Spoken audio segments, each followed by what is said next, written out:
Hi, so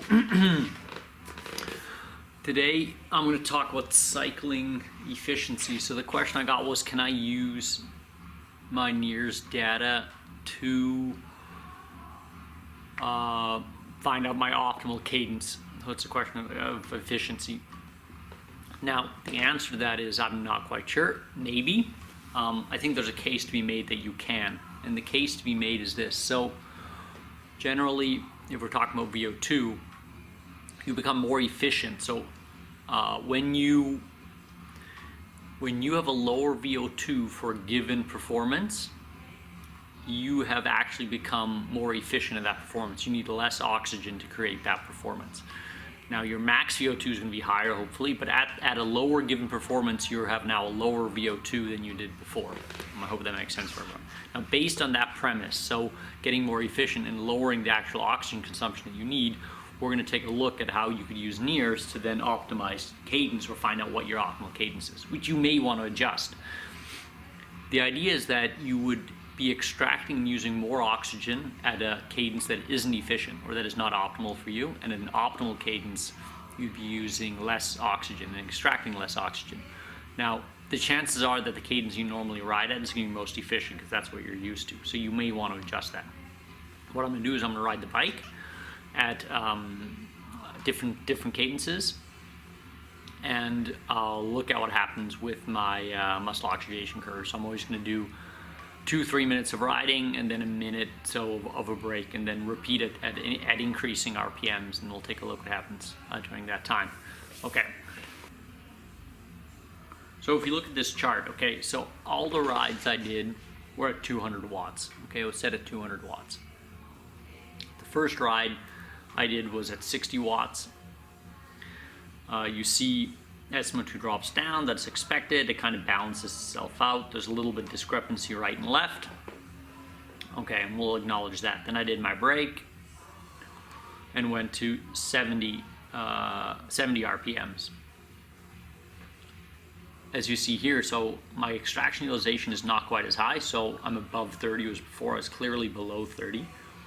So it looks like my efficiency's gone up a bit. So I'm still performing 200 watts, but at a higher cadence, and I'm using less oxygen to do that. But what you do see is all of a sudden I get a much bigger discrepancy right and left, which may again go into the question of efficiency and optimal cadence. So that difference definitely got bigger. Now if I continue to 80 RPMs, we see that the difference between the two legs gets smaller again, and my extraction utilization, at least my minimum values, if we're looking at the left leg, the solid line stays essentially the same. If I go up to 90, it stays essentially the same again between 80 and 90. If I go to 100, the gap actually closes a little bit more. It's not that much, but it's essentially 80, 90, and 100 all look pretty similar from this kind of efficiency parameter for how much oxygen you're extracting and using in the muscles. When I ride usually around 90. That's my RPM that I usually bike at. I don't bike that much, but when I do, I'm usually, let's say, 85 to 90. So I feel pretty comfortable there, and I felt pretty comfortable there doing these rides. Now when I go up to 110, that was not very comfortable anymore. I was spinning quite crazily. And what you also see is that SMO2 is less stable. It actually drops down further. It's actually closer to what we saw in the 60. And kind of a weird, less balanced out line. I'd struggling a bit to maintain that RPM. It's not something that I usually ride at, especially for kind of a 2-3 minute time frame. So basically, taking a look at that data, I'm going to try to draw some lines in here to help us understand what I'm looking at.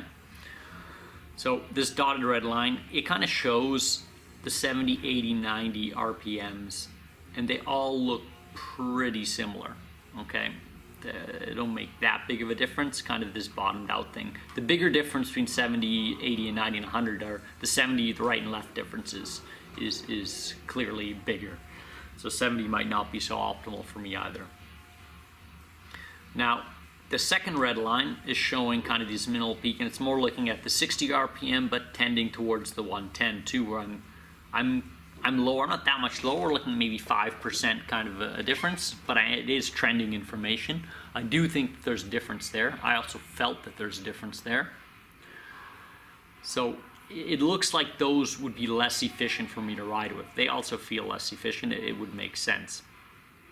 Essentially using NIRS and coming up with some kind of protocol where you change your RPMs and finding out what is kind of a normal SMO2 value for you at different RPMs, I do think you can helps you identify efficiency, for at least helps you pick a cadence, or it helps you identify, am I even efficient at that cadence? And maybe you want to be efficient at 110, so you should work on that. You should ride more, and hopefully you see that development, that efficiency goes up. So I think it's useful for that. Now my range is pretty big. It's like 70 to 90, all kind of looks the same, or at least like say 80 to 95, or maybe even 100. I've done this before with other people. Not everyone's as big. Some people have markedly much more different changes. So it kind of depends on the person a little bit, maybe on how much they ride. Maybe people ride different cadences more often or not. It's going to have an effect. The point being, there does seem to be some, there seems to be an effect on efficiency and cadence, which is nothing spectacular. We would think that. More important is that you can probably use your MOX or your NIRS device to help you identify this kind of cadence efficiency. So if you have a device you should go out there, use it, try it out, and see what happens. Thank you for that question, and we'll put up another video next week.